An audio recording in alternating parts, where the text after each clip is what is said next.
General electric company ഇന്ത്യക്ക് ആവശ്യമായ engines നൽകാത്ത കാരണം കൊണ്ട് ഇന്ത്യയുടെ ഹാൽ കമ്പനി തേജസ് യുദ്ധവിമാനം മാനുഫാക്ചർ ചെയ്ത് നൽകാൻ കഴിയാത്ത ഒരവസ്ഥയിലായിരുന്നു. എന്നാൽ ഈ സാഹചര്യം ഇപ്പോൾ മാറിയിട്ടുണ്ട്. കാരണം മാർച്ച് 25 ഇന്ത്യക്കായിട്ടുള്ള ആദ്യത്തെ F404 engine general electric company നിർമ്മിച്ച് അവസാനിപ്പിച്ചു. ഈ എഞ്ചിൻ ഏപ്രിൽ മാസം നമുക്ക് ലഭിക്കും. കൂടെ തന്നെ ഡെലിവറിയിൽ ഇതുവരെയുമുള്ള ബാക്ക്ലോഗ്സ് എല്ലാം ഈ വർഷ അവസാനത്തിൽ തന്നെ എല്ലാം ശരിയാക്കുമെന്നും ഈ ജനറൽ ഇലക്ട്രിക് കമ്പനി ഒരു വാക്ക് നൽകിയിട്ടുണ്ട്. ഇന്നത്തെ വീഡിയോയിലൂടെ നമ്മൾ അറിയാൻ പോകുന്നത് ഈ ജനറൽ ഇലക്ട്രിക് കമ്പനിയുടെ എത്ര എഞ്ചിൻസ് ആണ്, അതും F404 എഞ്ചിൻസ് എത്ര എണ്ണമാണ് വരാൻ പോകുന്നത്. ഇതുവഴി ഹാൽ കമ്പനിയിൽ നിന്ന് എത്ര തേജസിനെ പുറത്തേക്ക് കൊണ്ടുവരാൻ സാധിക്കും.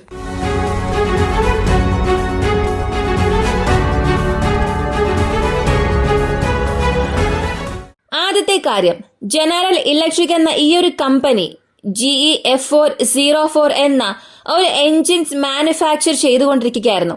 ഈ എൻജിൻസ് ഇതിനു മുൻപ് ഫസ്റ്റ് വേർഷൻ ഓഫ് FA-18 എന്ന യുദ്ധവിമാനത്തിൽ ഉപയോഗിച്ചുകൊണ്ടിരുന്നു.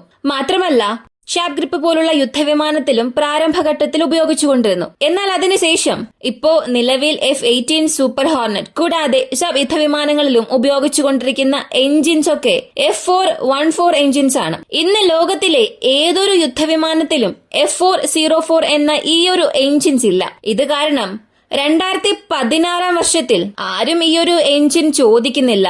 ഇതിന് യാതൊരു ഡിമാൻഡും ഇല്ല എന്നതുകൊണ്ട് ഇതിന്റെ സപ്ലൈ ചെയിനും മാനുഫാക്ചറിംഗ് പ്ലാൻസ് എല്ലാം തന്നെ നിർത്തിവെച്ചു. ആ ഒരു സമയത്ത് തേജസ് എന്ന യുദ്ധവിമാനത്തെ പൂർണ്ണമായും ടെസ്റ്റ് ചെയ്ത് അവസാനിപ്പിച്ചിരുന്നു. അങ്ങനെ ടെസ്റ്റിംഗ് എല്ലാം കഴിഞ്ഞ് ഓർഡറിന് വേണ്ടി കാത്തിരിക്കുകയായിരുന്നു. സാധാരണ നമ്മൾ ഹാൽ കമ്പനിയെ പെട്ടെന്ന് തന്നെ കുറ്റം പറയും, അതുപോലെ തന്നെ ഇന്ത്യൻ വ്യോമസേനയെയും നമ്മൾ പെട്ടെന്ന് കുറ്റം പറയും. എന്നാൽ 2016 തന്നെ ഹാൽ കമ്പനിയുടെ ഈ തേജസ് യുദ്ധവിമാനത്തെ പൂർണ്ണമായും ടെസ്റ്റ് ചെയ്ത് അവസാനിപ്പിച്ചിരുന്നു. അപ്പോ 2016 തന്നെ നമ്മൾ ഈ 83 ഓർഡർ കൺഫേം ചെയ്തിരുന്നെങ്കിൽ ജനറൽ ഇലക്ട്രിക് കമ്പനി F404 എഞ്ചിനുകളുടെ ആ ഒരു മാനുഫാക്ചറിംഗ് ലൈൻ അവസാനിപ്പിച്ചിരിക്കില്ലായിരുന്നു. ഇവിടെ ശ്രദ്ധിക്കേണ്ട പ്രധാനപ്പെട്ട കാര്യം ഇതാണ്.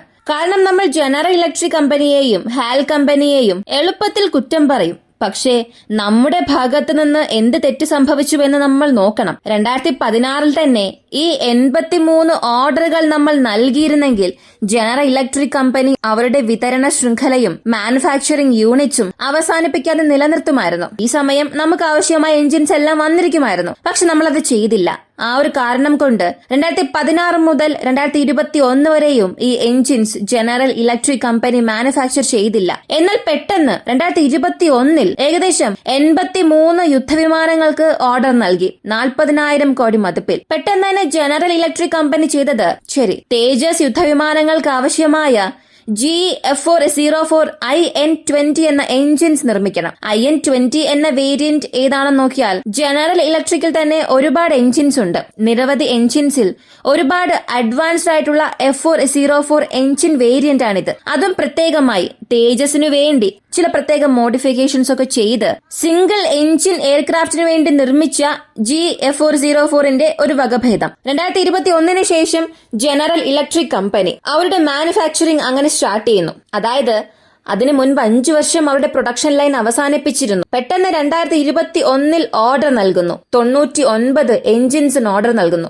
84 തേജസ് യുദ്ധവിമാനങ്ങൾക്ക് 99 എഞ്ചിനുകൾ ഓർഡർ നൽകി. ഈ ഓർഡർ റിസീവ് ചെയ്ത ഉടനെ അവർ വീണ്ടും പ്രൊഡക്ഷൻ ലൈൻ സ്റ്റാർട്ട് ചെയ്യുന്നു. അതുകൊണ്ടാണ് ജനറൽ ഇലക്ട്രിക് കമ്പനി നമുക്ക് ശരിയായ സമയത്ത് എഞ്ചിൻസ് നൽകാൻ കഴിയാത്ത രീതിയിൽ കഷ്ടപ്പെടുന്നത്. ഇപ്പൊ നിലവിൽ എന്താണ് സ്ഥിതി എന്ന് നോക്കിയാൽ മാർച്ച് 26 ഒരു എഞ്ചിൻ, അതായത് F404 IN-20യുടെ ഒരു engine general electric company manufacture ചെയ്ത് അവസാനിപ്പിച്ചു. പൂർത്തിയാക്കിയ ഈ ഒരു എഞ്ചിൻ ഏപ്രിൽ മാസം നമുക്ക് നൽകും. കൂടെ തന്നെ ജനറൽ ഇലക്ട്രിക് കമ്പനിയുടെ ചെയർമാൻ ഈ വർഷം അവസാനത്തോടുകൂടി തന്നെ 11 F404 എഞ്ചിനുകൾ നൽകും എന്ന ഒരു സമ്മതം നൽകിയിട്ടുണ്ട്. കൂടാതെ ഡിസംബർ മാസം 31-നകം എല്ലാ ഡെലിവറീസ് എല്ലാം പൂർത്തിയാക്കും. ഇങ്ങനെ ഒരു വാഗ്ദാനവും നൽകിയിട്ടുണ്ട്. അപ്പോൾ ഈ ഒരു പ്രോമിസ് കാരണം നമ്മുടെ ഈ തേജസ് യുദ്ധവിമാനങ്ങൾ കൃത്യസമയത്ത് ഇന്ത്യൻ വ്യോമസേനയിലേക്ക് കൈമാറുമെന്ന് വിശ്വസിക്കാം. എന്തുകൊണ്ടാണെന്ന് നോക്കിയാൽ എഞ്ചിൻ വന്നില്ല എന്നുണ്ടെങ്കിൽ പോലും ഇന്ത്യയുടെ ഹാൽ കമ്പനി ഏകദേശം 3 എയർ ഫ്രെയിമുകൾ അവസാനിപ്പിച്ചു. 11 എയർ ഫ്രെയിമുകൾ അവസാനിക്കാനുള്ള ഒരു ഘട്ടത്തിലുമാണ്.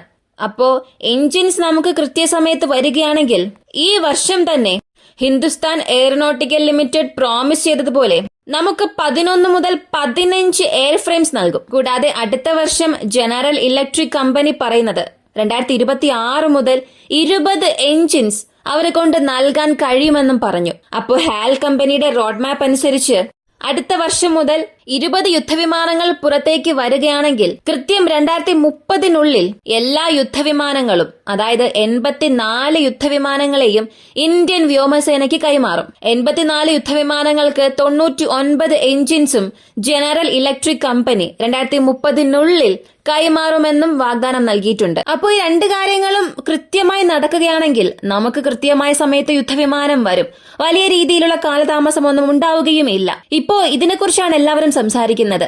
കാരണം നമുക്ക് ഇതിനു മുൻപ് പല മോശമായ സാഹചര്യങ്ങൾ ഉണ്ടായിട്ടുണ്ട്. ഇന്ത്യയുടെ അബ്സി മാർഷൽ തന്നെ നേരിട്ട് ഹാൽ കമ്പനിയോട് ചെന്ന് ഞങ്ങൾക്ക് നിങ്ങളെ തീരെ വിശ്വാസമില്ല എന്നൊക്കെ പറഞ്ഞു. കൂടാതെ ഇന്ത്യൻ സർക്കാരും ഒരു വലിയ തലത്തിലുള്ള കമ്മിറ്റി തുറന്ന് ഈ ഡെലിവറി ഡിലേസിനെ കുറിച്ച് അഡ്രസ് ചെയ്തുകൊണ്ടിരുന്നു. അപ്പോൾ ഇന്ന് ജനറൽ ഇലക്ട്രിക് കമ്പനിയിൽ നിന്നും നമുക്കൊരു പ്രോമിസിംഗ് ആയ കാര്യം വന്നിട്ടുണ്ട്. പക്ഷെ ഇത് ഹാൽ കമ്പനി സംരക്ഷിക്കുമോ? ഹാൽ കമ്പനിയുടെ അടിസ്ഥാന പ്രൊഡക്ഷൻ ലൈൻ ഫെസിലിറ്റി നാസിക്കിലാണുള്ളത്. കൃത്യസമയത്ത് അവർ യുദ്ധവിമാനങ്ങൾ നൽകുമോ എന്നുള്ളതൊക്കെ നമുക്ക് കാത്തിരുന്ന് തന്നെ കാണാം. ശരിയായി ഈ 11 എയർ ഫ്രെയിംസ് നൽകുകയാണെങ്കിൽ 2030 തന്നെ എല്ലാ യുദ്ധവിമാനങ്ങളും ഡെലിവറി നടക്കും. ഇതിനെക്കുറിച്ചുള്ള നിങ്ങളുടെ അഭിപ്രായം എന്താണ്? പ്രധാനമായും ജനറൽ ഇലക്ട്രിക് എന്ന ഈ ഒരു ഒറ്റ കമ്പനി എന്തെങ്കിലും പ്രശ്നം സൃഷ്ടിക്കുകയാണെങ്കിൽ ഇന്ത്യയുടെ യുദ്ധവിമാനങ്ങൾ ആകാശത്ത് പറക്കില്ല. അങ്ങനെ ഒരു സാഹചര്യത്തിലാണ് നമ്മൾ ഉള്ളത്. അതിനാൽ എത്രയും പെട്ടെന്ന് നമ്മൾ തന്നെ എഞ്ചിൻസ് നിർമ്മിക്കണം. ഇതിനെക്കുറിച്ചുള്ള നിങ്ങളുടെ അഭിപ്രായം എന്താണെന്നുള്ളത് കമന്റിൽ പറയുക. ഇങ്ങനെയുള്ള വീഡിയോസാണ് താല്പര്യമുള്ളവരാണ് നിങ്ങളെങ്കിൽ ഇപ്പോൾ തന്നെ നമ്മുടെ ചാനൽ സബ്സ്ക്രൈബ് ചെയ്യുക. മറ്റൊരു വീഡിയോയുമായി വീണ്ടും കാണാം.